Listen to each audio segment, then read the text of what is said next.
There have been so many developments in science and technology recently. It's ridiculous. So we're going to try a speedrun today and just try and keep up with it all and see how we get on. So let's get started.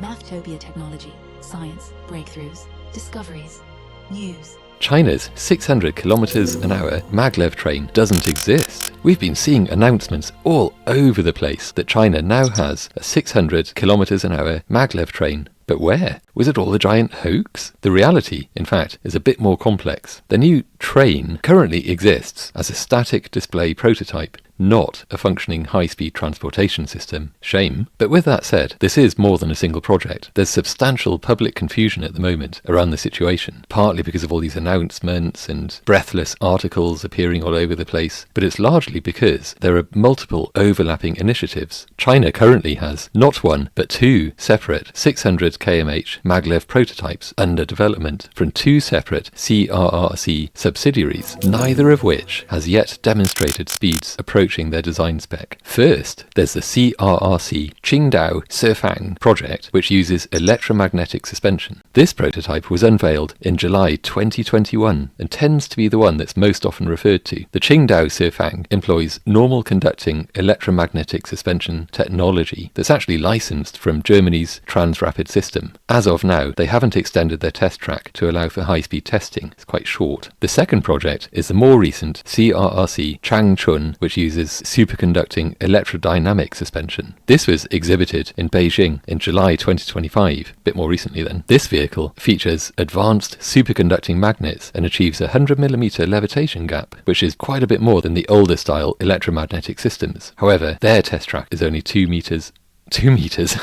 Their test track is only 200 meters long, so the potential for a high-speed maglev is there, but right now it ain't happening. Meanwhile, there are research projects in China. In June last year, the Donghu laboratory accelerated a test vehicle to 650 kmh along a 1 kilometer test track, where put the cork back in the champagne. As it turned out, that was just a 1-ton experimental sled, not a train or even a train prototype. Still impressive, but far off the hyped-up expectations. Also, the T-Flight system is a kind of maglev hyperloop. In 2024, it reached 623 kilometers per hour on a 1-mile test track, and they're still running trials in the Shaanxi province. But different thing though, isn't it? It's in a tunnel. In fact, it's Japan that currently holds the world speed record for an actual maglev train. The LO series SC maglev reached 603 km per hour all the way back in April 2015. There are also ambitious projects from Germany, South Korea and the US, but they've all hit various snags, technical barriers and budget ceilings. And speaking of giant, super expensive, large infrastructure, high profile science projects that don't really exist yet.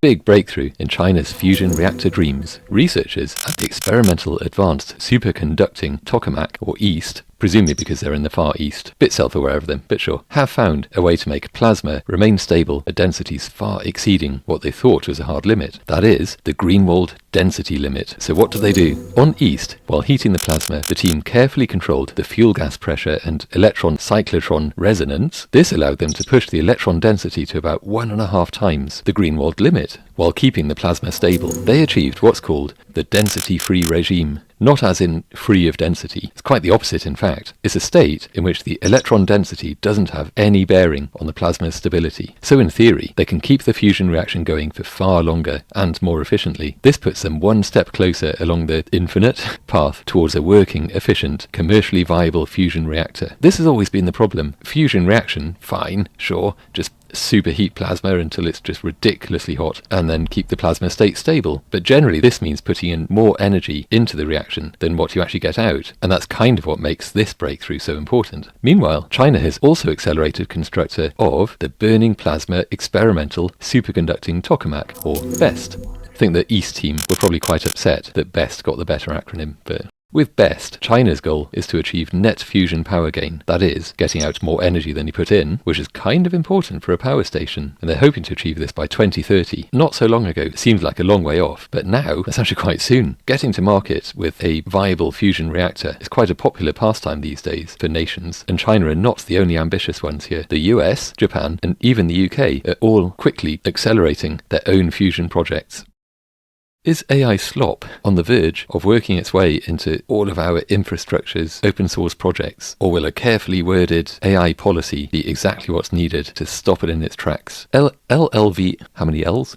LLVM, the well-known and much-used compiler toolchain, has just joined the cohort, and it is a cohort, of open source projects to introduce an AI policy. The problem is that all these different open source projects, especially the really prominent ones that get lots and lots of pull requests, are being inundated with AI-driven garbage, and it's using up the maintainer's time in reading, evaluating, and ultimately rejecting each contribution as it slops its way in. LLVM's policy does seem pretty reasonable, and it seems like they've applied a light touch. Their policy says that if AI was involved, a human must be somewhere in the loop to review the code before it's even submitted to the project. Maybe the Linux kernel could be next to introduce an AI policy, or at least have some mention or clarification of AI. Like with LLVM, the Linux creator, Linus Torvald, wants AI-assisted code to be treated as just another tool, similar really to any other code generator or helper, not as a special category in the contribution rules. Torvald also argued that low-quality AI slop won't be solved with policy wording. Maintainers already have the authority to reject bad patches, whatever tools produce them. That said, the Linux Foundation, as an umbrella, does have a more generic, generative AI policy for its hosted projects, just not the main kernel project. I mean, if you're a coder, the chances are you're probably also already using AI. Whether it's all out, write this program for me, or calling up ChatGPT to write a few lines, or figure out why the type-safe compiler is complaining this time. In any of those cases, AI still makes mistakes. The first version it writes, at whatever scale, is usually not the best version, or sometimes just outright doesn't work. Not to throw shade on it. It's still amazing, but yeah, you just kind of have to work with it. Like, just the other day, I was using an AI that wrote me a Python script that iterates through files. In fact, it was baking time-stamped captions into MP4 files for my YouTube shorts, so I thought it was kind of cool. But the first version that it produced, rather than simply processing each MP4, generated an on-the-fly, bespoke Python script, which it then wrote to a temporary file,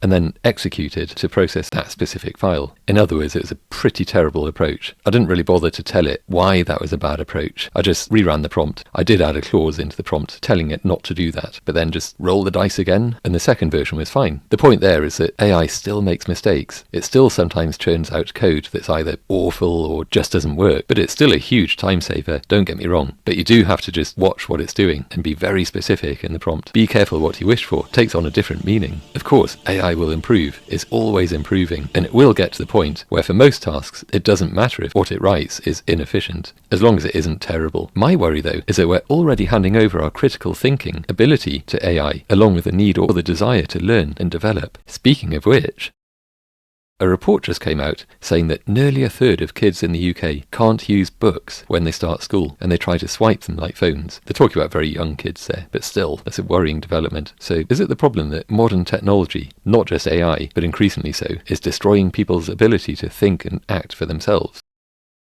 Now on to a completely different topic. Ultrasonic device shakes water from the air. Researchers at MIT have designed a new type of material that harvests moisture from the air. It uses metal organic frameworks, MOFs. This isn't the first device to do that, you'd be surprised. But it does solve a major problem, and that is how to wring the water out of the air. Normally to do that, you need heat, a lot of heat, and the existing devices are really slow. They take hours or days, a long time to wait if you're in a desert, say, and you just want a glass of water. And sometimes, when you face an intractable problem like this, you just gotta go ultrasonic. In effect, the team seems to have created a monster. Their device uses a ceramic ring that vibrates when you run electricity through it. I think I know someone who's got one of those. This creates ultrasound waves that in turn break the weak bonds between water molecules and the material. It's a targeted rainmaker, so you get droplets of water. The ultrasonic method is, they say, 45 times more efficient than solar heat. So a small solar cell can actually power the device, a device that they say is about the size of a window.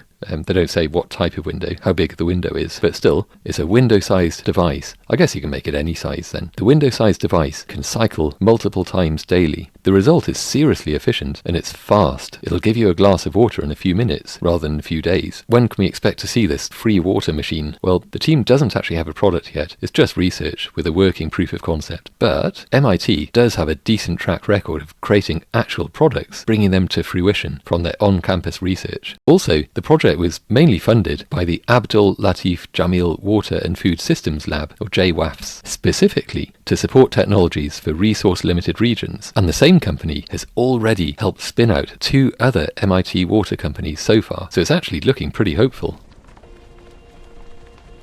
And to wrap up for today, here's the real speedrun, the cryogenic crystal that heals itself. Scientists have created a material that repairs itself at minus 196 degrees Celsius, opening the path to what they call space-ready electronics. Good, next one. Humanoid robots exit the lab. Hyundai have confirmed production-ready humanoid robots will enter US manufacturing by 2028. After years of experimental prototypes, Hyundai's Boston Dynamics division, who we featured in our CES 2026 roundup, so they confirmed that their fully electric Atlas humanoid robots will deploy in a US manufacturing plant targeting 30,000 units per year, the $330 million crypto unlock that tested DeFi. Hyperliquid's first token unlock injects that number into the DeFi derivatives market. So on January the 6th, Hyperliquid released 12.46 million HYPE tokens worth that number to its core contributors, marking the first major unlock since its November 24 launch. To be honest, this has no real particular importance except for anyone who actually now holds those tokens. The rest of us can look on in envy. The NHS have delivered life-extending cancer treatments. Apparently thousands of men have now gained access to life-extending prostate cancer drugs through the NHS. Kind of hope that works. Hope it isn't another of these cases of the cure being worse than the disease, but we'll see. AI learns to understand physics, not just patterns. AI systems have developed world models that simulate physical reality rather than just predicting patterns. Models like the VJEPA2 and other emerging world models now process raw sensory data to build internal representations of physics, causality, and object permanence. These systems demonstrate emergent understanding of gravity, momentum, and continuity without explicit programming. So essentially it's a transition from pattern matching to physics simulation, which could enable AI that reasons about counterfactual scenarios, plans robot actions in novel environments, and accelerate scientific discovery by formulating hypotheses based on causal understanding rather than just correlations. In other words, they can look at something that's just happened and figure it out. Archaeology rewrites Roman history. A staggering excavation reveals Roman towns survived longer than historical records suggest. So using magnetic and ground-penetrating radar across 60 acres, archaeologists discovered that a typical Roman town in Italy remained vibrant and organized well into the empire's supposed decline period. Not just the decadent fall of the Roman Empire. They went on just having a good time for much longer than we thought. Maybe what's being missed here, though, is that the same remote sensing technologies used for archaeology can be repurposed for surveillance, allowing governments to map subterranean structures, detect hidden facilities, and monitor private property without physical intrusion. Just something to keep in mind. BYD have unveiled the world's first mass-produced sodium-ion battery. Good. And that's a rapid-fire speedrun thing for the news of science and technology today. We'll be back later in the week for another roundup, because there's so much happening right now. We've just got to keep reporting on it. So see you then. Bye.